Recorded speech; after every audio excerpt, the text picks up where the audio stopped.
South Indian cinema की मशहूर actress Yamuna ने बेंदितारा सत्यभामा का टाइटल पाया और अपना टैलेंट बॉलीवुड तक पहुंचाया।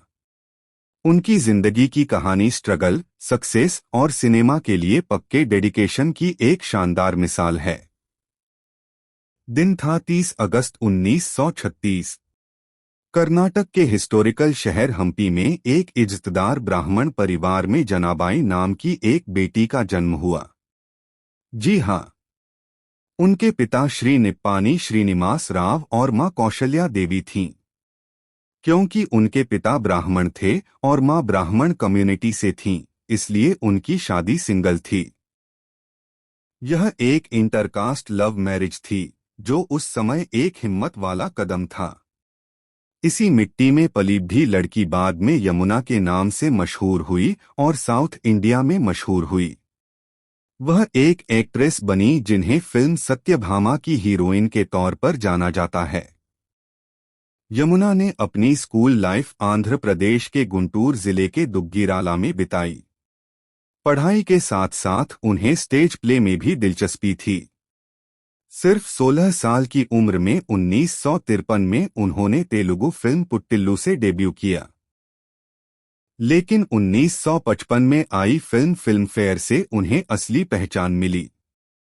उन्होंने प्रसाद की फिल्म मिश्मम से डेब्यू किया, जहां उन्होंने रामाराव, सावित्री और अक्किनेनी नागेश्वर राव जैसे दिग्गज कलाकारों के साथ स्क्रीन शेयर की। उनके टैलेंट ने उन्हें न सिर्फ दक्षिण भारत में बल्कि पूरे देश में मशहूर कर दिया और जल्द ही उन्हें हिंदी में भी शोहरत मिल गई।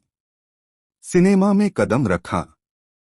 यमुना ने अपने करियर में कुल 11 हिंदी फिल्मों में काम किया, जिनमें मिस्टर मेरी, एक रास, नाटे और मिलन जैसी फिल्में शामिल हैं। यमुना के करियर का सबसे बड़ा और गर्व का पल 1967 में आया। उन्होंने अदुर्थी सुब्बा राव की डायरेक्ट की हुई हिंदी फिल्म मिलन में काम किया। यह उनकी सुपरहिट तेलुगु फिल्म मुगा मनासुलु 1964 की रीमेक थी। इस फिल्म में उन्होंने सुनील दत्त, नूतन और प्राण जैसे बड़े एक्टर्स के साथ काम किया। मिलन में अपनी एक्टिंग के लिए यमुना को बेस्ट सपोर्टिंग एक्ट्रेस का फिल्मफेयर अवार्ड मिला।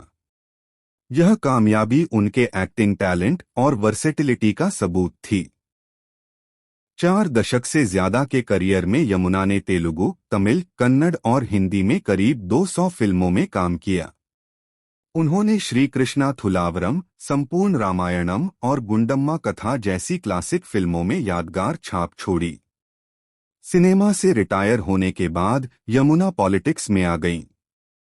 इंदिरा गांधी से प्रभावित होकर वह 1980 में कांग्रेस पार्टी में शामिल हुई और मेंबर ऑफ पार्लियामेंट बनी। वह 1989 में राजमुंदरी लोकसभा सीट से जीतीं। हालांकि 1991 में हार के बाद उन्होंने राजनीति से संन्यास ले लिया और बाद में बीजेपी में शामिल हो गईं। यमुना की पर्सनल लाइफ भी उतनी ही रंगीन थी। 1965 में उन्होंने प्रोफेसर जुलूरी रमना राव से शादी की, जिनका 2014 में निधन हो गया। उनके 2 बच्चे हैं, बेटा वामसी जुलूरी और बेटी श्रावंती जुलूरी। बीमारी से लंबी लड़ाई के बाद उन्होंने 27 जनवरी 2023 को हैदराबाद में अपने घर पर आखिरी सांस ली। उस समय वह 86 साल की थीं। चाहे मुगा मनासुलु हो या गुंडम्मा कथा या बॉलीवुड का मिलन, साउथ इंडियन सिनेमा की सत्यभामा यमुना ने अपनी जिंदगी में जो करिश्मा फैलाया, वह आने वाली पीढ़ियों को प्रेरणा देगा। Come on. जैसे बेंदिथारा सत्यभामा थीं, वैसी ही यमुना भी थीं। धन्यवाद।